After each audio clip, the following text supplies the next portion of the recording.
E no quinto lugar, ainda sobre esse assunto, Lula ironizou essa ligação de Bolsonaro para a família do petista assassinado.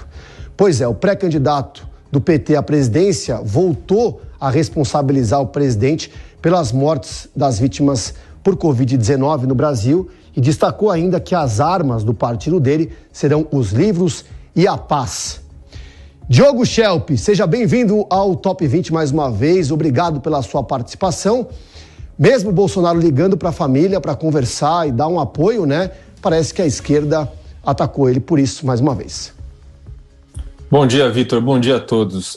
Acontece que o presidente Jair Bolsonaro ligou apenas para os irmãos que o apoiam, né? Que já declararam apoio ao presidente, que se identificam como bolsonaristas. Então, não dá para chamar isso de verdadeiramente uma ligação de apoio à família, de apoio ou de solidariedade, por exemplo, à viúva, né, que não recebeu ligação nenhuma do presidente. Ao contrário, o presidente teve uma postura muito decepcionante para um mandatário depois de um crime que foi cometido, ao que tudo indica, em nome dele, ainda que, obviamente, ninguém possa atribuir ele especificamente às ações dessa pessoa.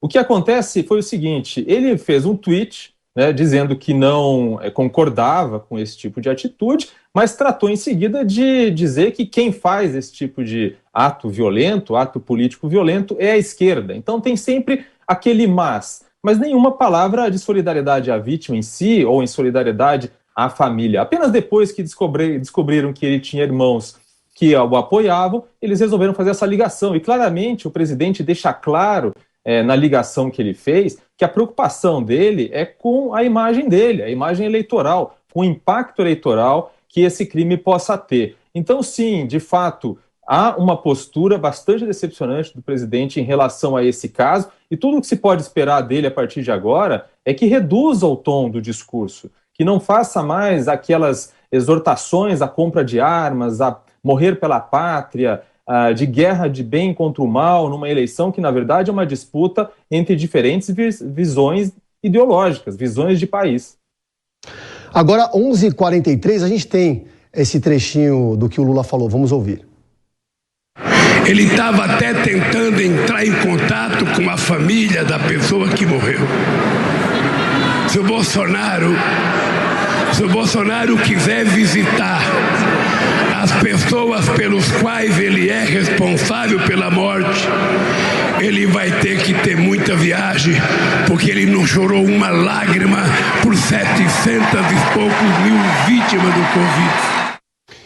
Aí, portanto, a fala do Lula, Schelp, assim como se o assassinato não bastasse, os dois lados ainda continuam se atacando e gerando mais ódio entre as pessoas, você não acha? O que acontece é o seguinte, nessa fala do Lula, ele mistura duas coisas que não têm relação, né? Ele mistura o caso desse assassinato que, ao que tudo indica, teve motivação política, com a atitude do presidente, também condenável, em relação às vítimas da Covid-19. A gente pode lembrar aqui diversas frases de desprezo do presidente Jair Bolsonaro para as vítimas da Covid-19, quando ele disse, e daí, o que eu tenho a ver com isso, cada vez que alguém lhe perguntava sobre os milhares de mortes por Covid-19 no Brasil. Agora, o Lula misturou duas coisas que não têm relação. E, obviamente, que por parte do PT também houve reações que não são assim esperadas, né, que foram um aproveitamento do fato.